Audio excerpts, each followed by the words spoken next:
Hi, everyone. It's so good to have you back. I'm super excited about today's session. I am going to be painting my wonderful friend's chameleon. And guys, I have to tell you, I'm going to partly be talking about this chameleon and partly about the actual process of painting him. I'm in love with him. I am so in love with this little animal. So his name is Fig. And so the first thing I want to say quickly about the actual craft is that it's just, pencil, and then I inked it. So as of right now, it's just pencil and ink. And then I am doing a wash over that. I'm giving it a faint yellowish background because this particular chameleon, he's a panther chameleon and he is old. So his colors are not as vibrant as they used to be. They are faded now, but he is still basically turquoise. So I thought that sort of a yellow gold background would be a nice complement to the turquoise. So I'm just kind of letting it be very wet and wet here. It's interesting. It's always interesting with reptiles. I mean, I have to say reptiles are some of the most fun things to paint because their hide, if that's what you want to call it, their skin is so textured, especially with chameleons. I mean, you can just go crazy. I feel like watercolor is a perfect medium for chameleons because as you'll see once I start actually painting Fig himself, there's a lot you can do with just sort of like the watercolor bleed and speckling, and stuff like that. But so I'm just trying to give a very sort of the branch, just trying to give it sort of a faint suggestion here of wood. I don't want it to overpower Fig. I want him to be the focal point here of the picture. And so I'm just starting with like a slightly turquoise base, um, just giving it a nice, background there. And I really can't describe, if you've never, you can look up chameleons, you can see how brilliant they are, but if you've never sort of handled one and been near one and seen how brilliant these colors actually are, it's really incredible. It's some of nature's most amazing handiwork, I feel like. So Fig, so it's really awesome. Had never handled a chameleon ever, and actually had never, I love snakes, but I think that might be the only reptile I'd ever really handled. And my friend went out of town and asked me to watch him. And, I learned about what needed to be done in terms of just, the basics of feeding him and all of that. But I just didn't expect to fall in love the way I did. He is so precious. And I know it's a bit of a debate, even whether they recognize their people that feed them. And I firmly believe they do. I think a lot more people believe that they do recognize than believe that they don't. But I got to the point with him where he recognized me, and I would, just take him outside to sit in the sun every day. They're very sensitive to cold. They need to be in the sun. His colors would change in the sun. They would get very aqua. Again, he's an old man now. They generally don't live that long. I think around 7 years is an average age. But this guy is 11 years old. So my friend has given him a very good life. So he's a lot slower than he used to be. So here, as you can see already, it's just fun with this kind of reptile, especially because chameleons come in so many colors. I don't know if I said this already. He's a panther chameleon. So his colors, again, used to be twice as vibrant as they are now. There used to be a lot of yellow and gold and red in his coat or his hide, and that's not really there much anymore. But as you can see, I'm just sort of like emphasizing these lovely, just adorable little wrinkles in his skin, and they have these fascinating stripes along their sides, and you can really see. I mean, his head. I'm clearly not a paleontologist, but I will say that his head, the sort of, it almost looks like a little armored cap or something on the head of a chameleon. It reminds me of a triceratops. Like, you can look at him and see the evolution. It's really interesting. So they've got that spiny, his spine, it's a slightly different color. And then with the watercolor, you can really just play. I mean, I feel like the primary colors on him are sort of aqua, green, periwinkle. And again, it's just so nice to emphasize his little wrinkles and sort of add these speckles. You can see I'm just using the side of the brush to add those speckles in to sort of approximate scales. I feel like there are many ways I could have approximated scales on him. I could have used, a mister, like a water bottle, to sort of re-wet things and let it sort of bleed. I could have used salt. I think the salt technique in wet paint would have worked nicely. Maybe I'll paint another chameleon in the near future and try the salt and see how that looks.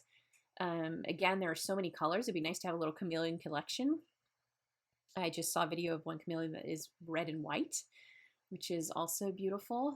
So yeah, and he's got these little hands and nails that grip, and he usually divides his little claws into, two on one side, two on the other, and then he just grips things and pulls himself along, and his little tongue darts out. I think chameleons, when they're younger, they, um, you can hold their food, I feel like, quite a ways away from them, and their tongues will just effortlessly lash out and grab their food and pull it back into their mouth within seconds. It's just so quickly. They do it so quickly. He's a little slower, so it's almost like you have to play airplane with him when you feed him. You have to hold his worms to his face and kind of entice him to eat.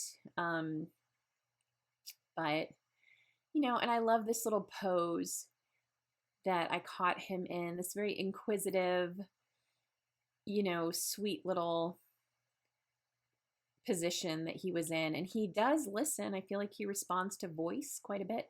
So as you can see, it's a very simple technique that I'm doing. I mean, I'm just wetting the skin with that sort of base color and then adding those speckles and letting them bleed. That's all I'm doing. And for that periwinkle stripe along his side, I really just kind of let the wet periwinkle bleed into the aqua. So not too complicated. Interestingly, he has a lot of variation on his head in terms of color. And it's really fascinating and beautiful to see. When you look at him closely, they look unreal. I mean, they look like mosaics. It's just amazing. And I feel like you can see that very, very well on their faces and heads. So I knew I was going to have to be a little bit careful to make sure, if I wasn't going to actually be doing detailed scales, if I was just going to be doing sort of impressions of scales, I wanted to be careful. And then of course their eyes are fascinating. They move independently of each other and they protrude quite a bit, which I wanted to convey. So you've got, the eyeball there, but then, the sort of socket that it's in is definitely a protuberance and just sort of moves around. And here I am. It's really interesting the way their mouths, the sort of coloring and scales along their mouths. So I was trying to be delicate here, get that sort of armored triceratopsy look going without going too dark, because he's got so much gradation and variation in his color. I feel like it's always best to start too light. And if you need to darken it, you can get darker later. But again, I'm just following the lines that I'd penciled and inked in, trying to get that base coat down, that aqua.